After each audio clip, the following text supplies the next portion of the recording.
വിവിധതരം സൈബർ തട്ടിപ്പുകളാണ് സംസ്ഥാനത്ത് റിപ്പോർട്ട് ചെയ്യുന്നത്. ഇപ്പോൾ ഏറ്റവും ഒടുവിലായി ലോൺ ആപ്പുകളുടെ പേരിൽ വമ്പൻ തട്ടിപ്പ് നടക്കുന്നു. നമ്മൾ എന്തൊക്കെ കാര്യങ്ങൾ പ്രാഥമികമായി ശ്രദ്ധിക്കണം, പോലീസിന് നൽകാനുള്ള ജാഗ്രതാ നിർദ്ദേശങ്ങൾ? ഒന്ന്, ഇതിൽ പെടാതെ സൂക്ഷിക്കണം. കാരണം ഇത് നമ്മൾ ആദ്യം മനസ്സിലാക്കേണ്ടത് നമ്മുടെ നാട്ടിലെ RBI കേന്ദ്രീകരിച്ചാണ് എല്ലാ തരത്തിലുള്ള ഫിസിക്കൽ പോളിസീസും നമ്മുടെ ധനകാര്യ സ്ഥാപനങ്ങളുടെ ലൈസൻസ് രജിസ്ട്രേഷനൊക്കെ നടക്കുന്നത്.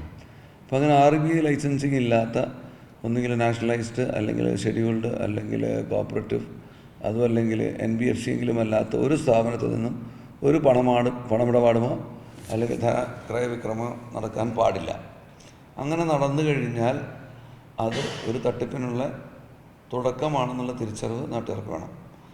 അപ്പോൾ ഈ സ്ഥാപനങ്ങളിൽ പോവുകയും യഥാർത്ഥത്തിലുള്ള ലൈസൻസ്ഡ് ആയിട്ടുള്ള സ്ഥാപനങ്ങളിൽ പോകുമ്പോൾ കുറച്ച് ഫോർമാലിറ്റീസ് കൂടുതലാണെന്നും പറഞ്ഞ് അതിന് എളുപ്പവഴി നോക്കുന്നതാണ് നമ്മളുടെ ഈ പ്രശ്നങ്ങൾക്ക് കാരണം. അപ്പോൾ അത് പൂർണ്ണമായും അവോയ്ഡ് ചെയ്യണം.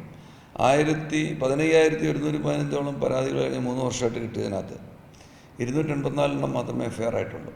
അപ്പോൾ ഇതിനകത്തുള്ള ഏറ്റവും വലിയൊരു ക്യാച്ച് എന്ന് പറയുന്ന ഒരു തട്ടിപ്പ് എന്ന് പറയുന്നത് നമ്മുടെ ഈട് വേണ്ട എന്നാണ് ഇവർ പറയുന്നത്.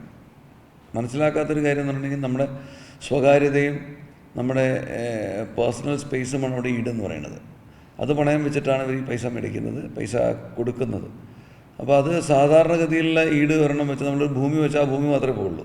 ഇത് നമ്മുടെ സർവസ്വം നശിപ്പിക്കത്തക്ക രീതിയിൽ ഉള്ള വിവരങ്ങൾ നമ്മൾ തന്നെ അറിഞ്ഞുകൊണ്ട് ഇതിൻ്റെ ഭവിഷ്യത്ത് മനസ്സിലാക്കാതെ എല്ലാ പെർമിഷൻസും കൊടുത്തുകൊണ്ടാണ് ഈ ആപ്പുകൾ സജീവമാകുന്നത്. അപ്പോൾ അതിൽ നിന്ന് പൂർണ്ണമായും വിട്ടു നിൽക്കേണ്ടത് അതിനുള്ള ഒരു ആർജവം ജനങ്ങൾ കാണിക്കണം. ഇനി എന്തെങ്കിലും കാരണവശാൽ ഇതിൽ പോയി പെട്ടുപോയാൽ പൂർണ്ണമായും പോലീസോട് സഹകരിക്കണം.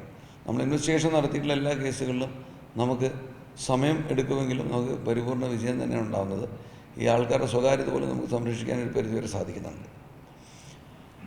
അപ്പോൾ അതിന് പെടാതിരിക്കുക, പെട്ടുപോയി കഴിഞ്ഞാൽ പോലീസിനെ പൂർണ്ണമായി ആശ്രയിക്കുക. അല്ലാതെ ഇതിനിടയിൽ അവരുമായിട്ട് നെഗോഷിയേറ്റ് ചെയ്ത് സെറ്റിൽ ചെയ്യാൻ പറ്റും, കുറേ കാശ് കൊടുത്ത് തീർക്കാൻ പറ്റും എന്നുള്ള ധാരണ വേണ്ട.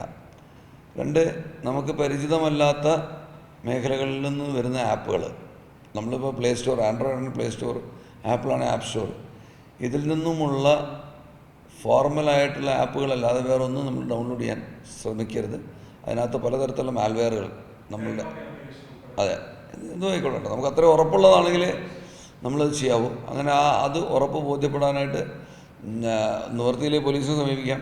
പലപ്പോഴും സിംബോക്സ് എന്ന് പറഞ്ഞൊരു സംവിധാനം ഉപയോഗിച്ചിട്ടാണ് ഇവർ ഈ തെറ്റ് കാണിക്കുന്നത്, ഈ കള്ളം കാണിക്കുന്നത്. അതിന് വലിയ ശിക്ഷ, 7 വർഷത്തിൽ കൂടുതൽ ശിക്ഷയുള്ള ഗ്രേവ് ക്രൈമാണ് ആ ഒഫൻസ്. പക്ഷെ ഇത് പലപ്പോഴും ആൾക്കാരറിയാതെ അവർക്ക് നോർമലായിട്ടുള്ള നമ്പറിൽ നിന്ന് കോൾ വരുന്നത് പോലെ കാണുകയും അതിന് അവർ റെസ്പോണ്ട് ചെയ്യുകയും ചെയ്യും. അതിനകത്ത് പിന്നെ മറ്റ് സാധനങ്ങളെല്ലാം അവർ OTP വരെ ഷെയർ ചെയ്യുന്ന സാഹചര്യം വരും. തിരിച്ച് വിളിക്കുന്ന കോൾ കിട്ടില്ല. അപ്പോൾ തിരിച്ച് വിളിക്കാനൊന്നും സാധാരണ ചിലപ്പോൾ മെനക്കിട്ടില്ല, അവരിങ്ങോട്ട് വിളിച്ചുകൊണ്ടിരിക്കുക ചെയ്യാം. അപ്പം ഇങ്ങനെയുള്ള കോൾ വരുമ്പോൾ ഇമ്മീഡിയറ്റായിട്ട് ഇപ്പോൾ എല്ലാ ബാങ്കിലും ബ്രാഞ്ചുകളിലുമൊക്കെ ഈ റിലേഷൻഷിപ്പ് മാനേജർ എന്ന് പറഞ്ഞ തസ്തികയുണ്ട്.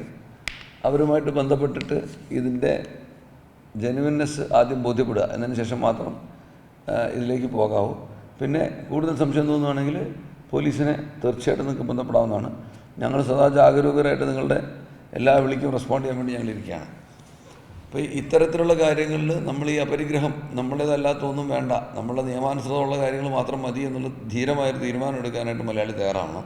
ഏറ്റവും പുതിയ വാർത്തകളും വിശേഷങ്ങളും വിരൽത്തുമ്പിലറിയാൻ സീ മലയാളം ന്യൂസ് എല്ലാ ഡിജിറ്റൽ പ്ലാറ്റ്ഫോമുകളിലും ലഭ്യം.